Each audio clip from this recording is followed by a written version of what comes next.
حضرت عثمان رضی اللہ تعالی عنہ اب شدت کے ساتھ اپنی شہادت کے منتظر تھے۔ جس دن آپ کی شہادت ہونی تھی وہ دن جمعے کا دن تھا اور اس دن آپ روزے سے تھے۔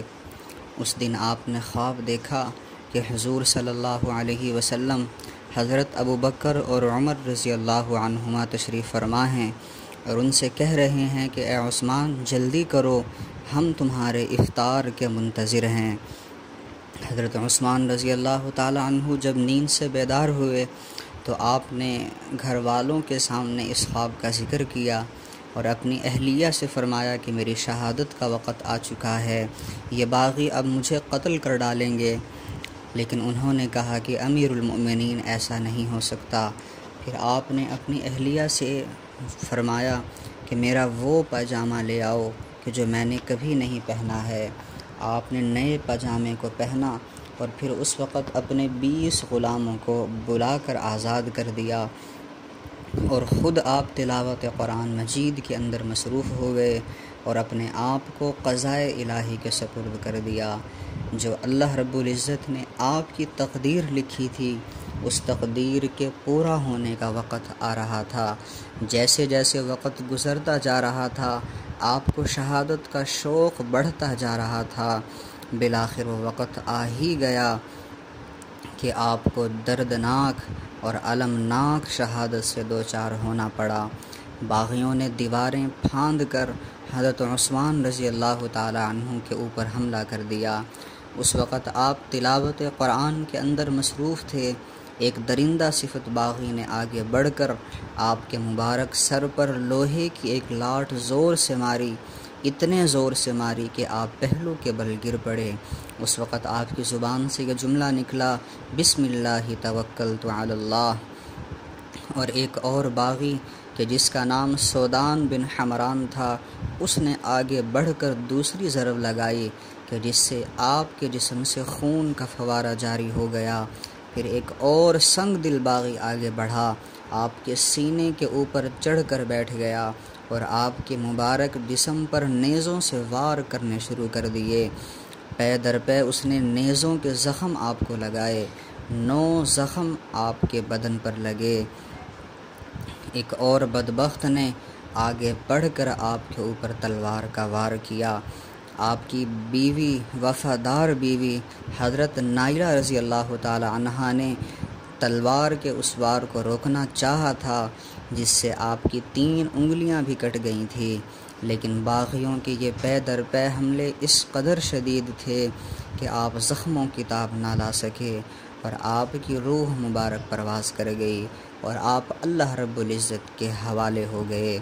جس وقت آپ کی شہادت ہو رہی تھی آپ تلاوت فرما رہے تھے اور وہ آیت کریمہ یہ تھی، فَسَيَكْفِيكَهُمُ اللَّهُ وَهُوَ السَّمِيعُ الْعَلِيمُ۔ بلکہ امام ابن جریر رحمہ اللہ نے تو لکھا ہے کہ جس وقت باغیوں نے آپ پر حملہ کیا تھا تو آپ کے اگلے دانت بھی ٹوٹ گئے تھے اور آپ کے خون کا جو قطرہ تھا خون وہ قرآن پاک کی اس آیت فَسَيَكْفِيكَهُمُ اللَّهُ پر گرا تھا۔ اسی لیے علماء فرماتے ہیں، علماء نے لکھا ہے کہ یہ تو ایسا ہے کہ جب اللہ رب العزت کے ہاں عثمان رضی اللہ تعالی عنہ کا معاملہ پیش ہوگا اس وقت کئی اور شہداء بھی ہوں گے۔ کسی کی شہادت کی گواہی مکہ کی گلیاں دیں گی، کسی کی شہادت کی گواہی مدینہ کی گلیاں دیں گی، کسی کی شہادت کی گواہی میدان بدر دے گا، کسی کی گواہی میدان احد دے گا، کسی کی گواہی حنین کا میدان دے گا، کسی کی گواہی حدیبیہ دے گا۔ لیکن عثمان رضی اللہ تعالی عنہ کی جب باری آئے گی تو اللہ کا قرآن ہوگا کہ جو عثمان کی شہادت کی گواہی دے رہا ہوگا۔ حضرت عثمان رضی اللہ تعالی عنہ اللہ کے حوالے ہو گئے، لیکن باغیوں کا غصہ، ان کا انتقام ابھی بھی بجھ نہیں رہا تھا۔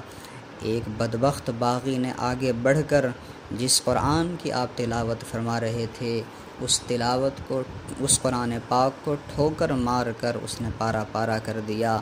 حضرت عثمان کو بھی شہید کر دیا گیا، قرآن پاک کی بھی توہین کر دی گئی۔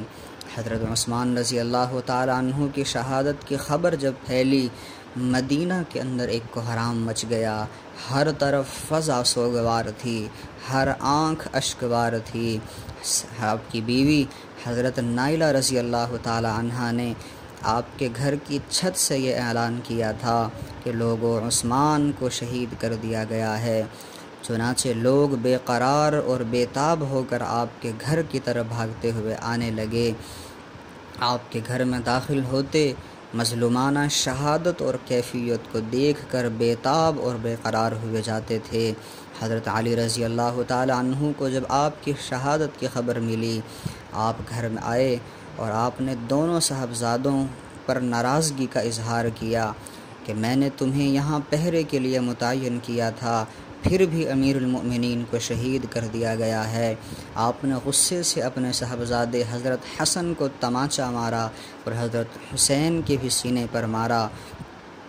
حضرت علی رضی اللہ تعالی عنہ کو بھی آپ کی شہادت کا بہت صدمہ تھا، لیکن یہ اللہ رب العزت کی تقدیر تھی، یہ ہونا تھا۔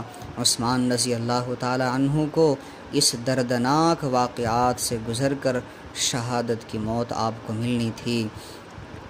چنانچہ روایات کے اندر آتا ہے کہ حضرت عثمان رضی اللہ تعالی عنہ ایسے مظلوم شہید ہیں کہ شہید کر دیے جانے کے بعد بھی آپ کے اوپر مظالم ہوتے رہے۔ لوگ دنیا کے اندر کسی سے انتقام اور بدلہ لیتے ہیں، اس کو قتل کر کے لوگوں کی آگ بجھ جاتی ہے، لیکن عثمان رضی اللہ تعالی عنہ کی شہادت کے بعد بھی باغیوں کو تسلی نہ ہوئی اور انہوں نے ظلم و ستم کا بازار اسی طرح سے گرم رکھا، بلکہ انہوں نے شہادت کے بعد جو مظالم کیے، آپ کی لاش مبارک کی بے حرمتی کرنے لگے، اور اس وقت باغیوں نے یہ اعلان کر دیا کہ عثمان کا جنازہ پڑھنے کی اور جنازہ اٹھانے کی کسی کو اجازت نہیں ہوگی۔ آپ کا جسم مبارک 3 دن 3 راتوں یا 2 دن اور 2 راتوں تک اسی طرح بے گور و کفن پڑا رہا۔ یہ ظلم کی انتہا تھی کہ جس کی دولت نے ہزاروں غریبوں کو جہیز اور کفن دیے تھے، آج اس کا اپنا مبارک جسم وہ کفن سے محروم ہے اور باغی مسلسل ظلم کیے جا رہے ہیں۔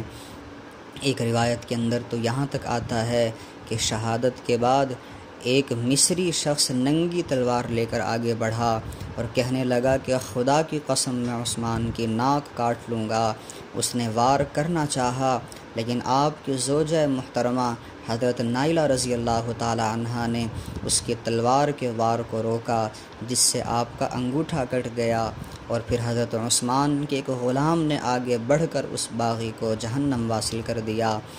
اس کے بعد باغیوں نے آپ کے سر مبارک کو بھی جسم اطہر سے کاٹنا چاہا تھا، مگر پھر آپ کی زوجہ نے آگے بڑھ کر ان کے ارادوں کو خاک کے اندر ملا دیا۔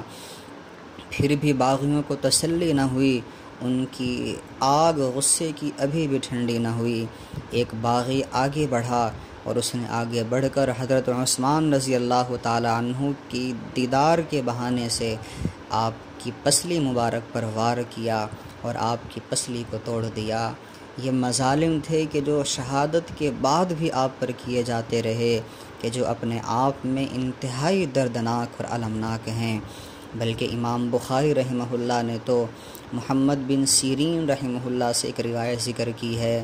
وہ فرماتے ہیں کہ میں خانہ کعبہ میں طواف کر رہا تھا، طواف کے دوران میں نے ایک شخص کو دیکھا کہ جو اللہ رب العزت سے یہ دعا کر رہا تھا، اللہم اغفر لی وما اظن ان تغفر لی، کہ اے اللہ تو مجھے بخش دے اور میرا یقین نہیں ہے اور مجھے نہیں لگتا کہ اللہ تو مجھے بخشے گا۔ فرماتے ہیں کہ میں نے اس بندے سے کہا، اے اللہ کے بندے، یہ تو کیا دعا کر رہا ہے کہ اللہ مجھے معاف کر دے اور مجھے یقین ہے کہ تو مجھے نہیں بخشے گا۔ تو اس بندے نے اپنا واقعہ سنایا کہ میں نے اللہ تعالیٰ سے یہ وعدہ کیا تھا کہ اگر میں عثمان کے منہ پر تمانچہ مار سکا تو میں ضرور ماروں گا۔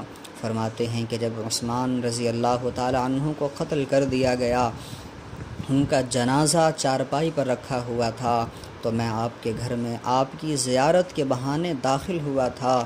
مجھے جیسے ہی تنہائی کا موقع ملا، میں نے آپ کے چہرے مبارک سے کپڑا ہٹایا تھا اور آپ کے چہرے مبارک پر تھپڑ مارا تھا، جس کی وجہ سے میرا یہ دایاں ہاتھ سوکھ گیا ہے۔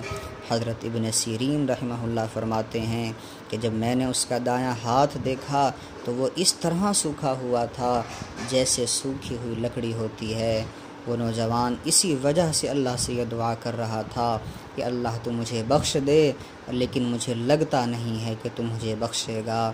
یہ حضرت عثمان رضی اللہ تعالی عنہ کے ساتھ وہ مظالم تھے کہ جو شہید کرنے کے بعد بھی پیش آ رہے تھے۔ آپ کی پسلی کو توڑ دیا گیا، منہ پر تمانچہ مارا گیا، آپ کی لاش مبارک کو بے گور و کفن رکھا رہنے دیا۔ یہ مسلسل مظالم تھے کہ جو آپ پر کیے جا رہے تھے، اور پھر باغیوں نے یہ اعلان کر دیا، خبردار کوئی عثمان کا نہ تو جنازہ اٹھائے گا، نہ ہی آپ کو دفن کرنے کی اجازت دی جائے گی۔ ان کی طرف سے یہ اعلان بار بار کیا جا رہا تھا کہ عثمان کا جنازہ بھی نہ پڑھایا جائے اور انہیں مسلمانوں کے قبرستان میں بھی دفن نہ کیا جائے۔ یہ ایک دردناک اور المناک پہلو تھا کہ جو آپ کی شہادت کے بعد بھی آپ کے ساتھ پیش آ رہا تھا۔